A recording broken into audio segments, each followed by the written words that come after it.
সকাল 6:30টায় ঘুম থেকে উঠে গেলাম, ফ্রেশ হয়ে সবাইকে ওয়ার্কআউট দেখানোর জন্য রেডি হয়ে গেলাম। উইকের ফার্স্ট ডে তো জিমে একটু ভিড় হবেই।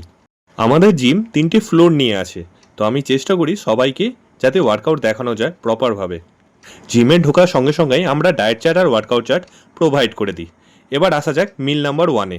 ট্রেনিংয়ে আছি তাই যা খুশি তাই খাচ্ছি। বেলা 12টা বাজে, এখনও জিম চলছে। এখানে পাওয়ার লিফটিং প্র্যাকটিস চলছে। দেখতে দেখতে আমার থার্ড মিলের সময় হয়ে গেল। এবার ভাত চিকেন ছিল, তারপর বেরিয়ে পড়লাম সবজি আর চিকেন কিনতে। ফার্স্টে চিকেন কিনে নিলাম এগ হাউস থেকে। সবজি কিনেই চলে গেলাম গাড়িতে পেট্রোল ভরাতে। গাড়ির কাজ শেষ করে সোজা ঘর এলাম। ওয়ার্কআউটগুলো বাকি ছিল। উইকের ফার্স্ট ডে তো আমার থাকে চেস্ট আর ট্রাইসেপ। প্রথমে সময় কম বলে ট্রাইসেপ আমি নিয়ে নিলাম। প্রথমে নিলাম ট্রাইসেপ প্রেস ডাউন, তারপরে ট্রাইসেপ এক্সটেনশন, তারপরে reverse grip tricep press down, তারপরে বেঞ্চ ডিপ, তারপরে সিঙ্গেল হ্যান্ড ফ্রেঞ্চ প্রেস।